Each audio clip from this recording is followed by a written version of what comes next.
साथियों, सर्दी का मौसम चल रहा है और सर्दी है भी। कल तो हरियाणा और पंजाब के कई हिस्सों में बारिश भी आई है, पर एक जगह है जहां पर सर्दी होते हुए भी गर्मी बढ़ने लग गई है। मतलब फुल सरगर्मी चल रही है। मतलब कह सकते हैं कि घमसान मचा हुआ है। और वो जगह है संसद।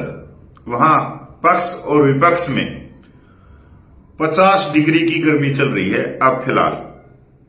और इतनी गर्मी होने के बावजूद भी संसद में केंद्रीय कर्मचारियों के जायज मुद्दों की गूंज भी सुनाई देने लग गई है।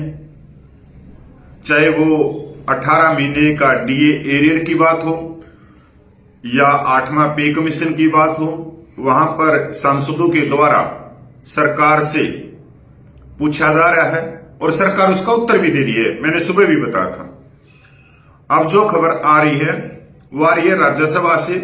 4 फरवरी 2025 को 8वें पे कमीशन के बारे में सांसद ने भारत सरकार से पूछा और भारत सरकार ने उसका उत्तर भी दिया। एक बार हम इस पूरी खबर पे नजर दौड़ा लेते हैं। भारत सरकार वित्त मंत्रालय व्यय विभाग राज्यसभा अंतरांकित प्रश्न संख्या 237 मंगलवार 4 फरवरी 2015 को 8वां केंद्रीय वेतन आयोग का गठन। और यह प्रश्न लगा है श्री जावेद अली खान और श्री रामजी लाल सुमन ने। और उन्होंने पूछा है, क्या वित्त मंत्री यह बताने की कृपया करेंगे क्या केंद्रीय मंत्रिमंडल ने जनवरी 2025 के दौरान केंद्र सरकार के कर्मचारी और पेंशन भोगियों के लिए 8वें केंद्रीय वेतन आयोग के गठन को मंजूरी दी है? यदि हाँ तो तत्संबंधी ब्यौरा क्या है? 8वें केंद्रीय लोक सेवा आयोग के अध्यक्ष और सदस्यों की नियुक्ति कब तक की जाएगी तथा इसके गठन की अधिसूचना कब तक जारी की जाएगी? और 8वें केंद्रीय वेतन आयोग द्वारा अपनी रिपोर्ट सरकार को प्रस्तुत करने की समय सीमा क्या है? तीनों ही पॉइंट बहुत ही जायज है कि 8वां वेतन आयोग का क्या केंद्र ने मंजूरी दे दी? 8वें वेतन आयोग के अध्यक्ष और सदस्यों की नियुक्ति कब तक की जाएगी तथा इसके गठन की अधिसूचना कब तक जारी की जाएगी? 8वें केंद्रीय वेतन आयोग द्वारा अपनी रिपोर्ट सरकार को प्रस्तुत करने की समय सीमा कितनी है? तीनों पॉइंट बहुत ही लॉजिक है। तो सरकार ने क और ख का उत्तर दिया। सरकार ने 8वें केंद्रीय वेतन आयोग के गठन को मंजूरी दे दी है। एक बात तो साफ होगी कि सरकार ने 8वें वेतन आयोग की मंजूरी दे दी है। और कब तक इसकी रिपोर्ट आएगी, समय सीमा, उसके ऊपर सरकार ने उत्तर दिया है। इस पर उचित समय पर निर्णय लिया जाएगा। मतलब उचित समय पर निर्णय लिया जाएगा कि कितने समय में ये जो आयोग है अपनी रिपोर्ट देगा, क्योंकि अभी नोटिफिकेशन नहीं निकला है 8वें वेतन आयोग का। यहीं पर आप सब ने देखा होगा कि बहुत सारे मंत्रालयों से जो वित्त विभाग का व्यय विभाग ने जो उनसे भी अपने सुझाव मांगे हैं, सुझाव जा भी रहे हैं। जैसे केंद्रीय संगठन है जेसीएम या रक्षा मंत्रालय से भी उन्होंने सुझाव मांगे हैं, दूसरे विभागों से भी सुझाव मांगे हैं, डाक विभाग से मांगे हैं, रेलवे विभाग से ही मांगे हैं।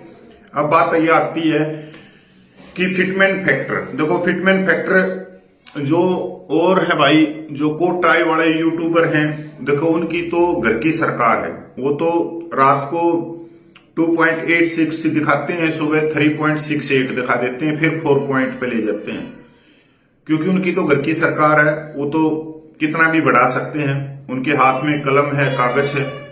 पर ये तो आयोग तय करेगा कि कितना फिटमेंट फैक्टर होगा। पर मैं इतना भी बता देना चाहता हूं कि जिस तरह से देश की आर्थिक स्थिति है, उस तरह से ये बहुत निचले लेवल पे खींचेंगे 8वें वेतन आयोग को, फिटमेंट फैक्टर को। अगर केंद्रीय कर्मचारी कुछ अपनी ताकत दिखा सके भारत सरकार को, तो हो सकता है कि सरकार फिटमेंट फैक्टर को ऊपर कर ले। नहीं तो कोई उम्मीद मेरे को तो लग नहीं रही। अब तो ये केंद्रीय कर्मचारियों के संगठनों के ऊपर है कि वो सरकार पे कितना दबाव बनाने में कामयाब होते हैं।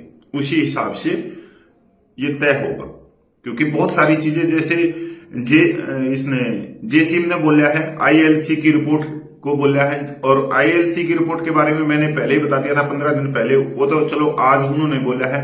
आईएलसी ने जो अपनी रिपोर्ट प्रस्तुत की है तो उसमें एक परिवार का जो खर्च उन्होंने दिखाया है एक महीने का 41,000 रुपये। तो यहां पर जो न्यूनतम वेतन है वो आज 18,000 रुपये है। तो जो न्यूनतम वेतन है कम से कम वो जाना चाहिए 56,000 से 60,000 से ज्यादा, तब उस परिवार का गुजारा हो सकता है।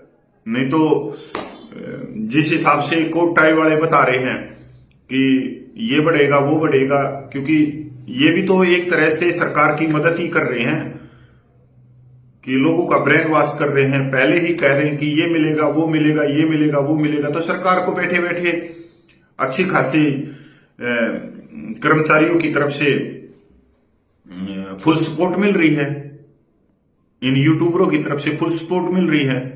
तो सरकार का क्या जा रहा है, वो कम फिटमेंट फैक्टर दे देगी।